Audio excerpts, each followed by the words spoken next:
అదిగో అక్కడ వెల్లంపల్లి శ్రీనివాస్ గారు ఉన్నారు. సార్ నమస్తే సార్, చెప్పండి సార్. గోదావరి పుష్కరాల్లో దాదాపుగా సుమారుగా 29 మంది పబ్లిసిటీ పిచ్చి కోసం చనిపోయడం చూశాం. అది భక్తులు తప్పే అని అప్పుడే తేల్చేశారుగా. ఎప్పుడైనా తిరుపతి చరిత్రలో 6 చనిపోయిన పరిస్థితి చూసామా?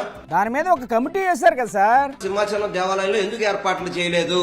పెద్ద గోడ కట్టారు కదా, ఇంకేం ఏర్పాటు చేయమంటారు? 4 రోజుల్లో గోడ నిర్మించారంట.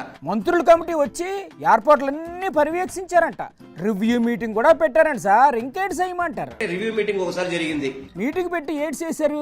ఆ మీటింగ్ లో ఎమ్మెల్యేలు నాకు టికెట్లన్నీ, మీకు టికెట్లన్నీ, మాకు పాసులన్నీ, మాకు గౌరవం లేదని చెప్పని సాక్షాత్తు అక్కడ ఎమ్మెల్యే బండారు సత్యనారాయణమూర్తి గారు మాట్లాడారు ఆల్రెడీ. అంటే భక్తుల సౌకర్యాల కోసం ఏమీ చర్చించలేదా? నేను గౌరవ డిప్యూటీ సీఎం గారిని మీ ద్వారా కోరుకుంటున్నాను. అయినా మధ్యలో డిప్యూటీ సీఎం ఎందుకు లాగుతారు సార్? ఆయన దీని మీద అస్సలు మాట్లాడరు. జరగని అపచారానికి మీరు దీక్షలు చేశారు. అప్పుడంటే ఏదో జోష్లో చేశారు. టీటీడీలో 6 చనిపోయారు. అవును, దానికి ఆయన అప్పుడే క్షమాపణ చెప్పారు కదా. సింహాచలంలో ఇప్పటికి 7 చనిపోయారు. అవును, అయితే ఆయన్నే చేయమంటారు దీనికి. ఇప్పుడు చేయాలి మీరు దీక్షలు. చేస్తారు, మాట మాటికి అదే పని ఆయనకి. ఇప్పుడు చేయాలి మీరు సంప్రోక్షణలు. చెయ్యరు సార్, చెయ్యరంటే చెయ్యరు. ఇప్పుడు చేయాలి, హిందువులకి క్షమాపణ చెప్పాలి. ఇప్పుడు చెప్పాలి మీరు. క్షమాపణ కూడా చెప్పరండి. ఏంటి సార్ మీరు బలవంతం చేస్తారు ఆయన్ని? హిందూ మతానికి మేమే బ్రాండ్ అంబాసిడర్ చెప్పుకునే డిప్యూటీ సీఎం గారు ఇప్పుడు మాట్లాడండి సార్. మీరు తమరు ఏటి మాట్లాడమంటారు? కడుపు సించుకుంటే కాళ్ళ మీద పడుతుంది.